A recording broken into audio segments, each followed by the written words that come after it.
radical. Donald Trump and Kamala Harris entering the last 100 days of one of the fast-moving and least predictable campaign seasons in memory, as nobody expected Joe Biden's campaign to implode in less than a month. A change that gave the pre-campaign double momentum and increased speculation about the performance of the two potential candidates and which side of the American voter would lean towards. Harris enters the fray with the full support of President Biden, followed by a wave of endorsement from Democratic governors, members of the Senate and House of Representatives, and other party leaders, such as former President Obama. Harris has gained verbal support from the majority of delegates days before the Democratic National Convention early next month.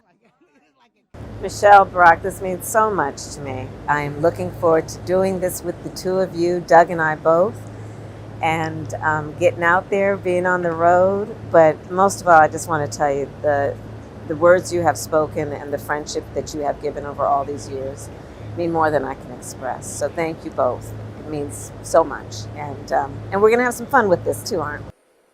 Support may not be enough for Harris, who analysts believe she lacks popularity among Americans, forcing her to make efforts to introduce herself first and try to convince voters of the party's orientations and broad lines in various current files. On the other hand, Donald Trump did not abandon his offensive style after he deliberately criticized Joe Biden's performance and health condition and began to portray Harris as the least competent vice president. For 3.5 years, Lion Kamala Harris has been the ultra-liberal driving force behind every single Biden catastrophe. She is a radical left lunatic who will destroy our country. If she ever gets the chance to get into office, we're not going to let that happen.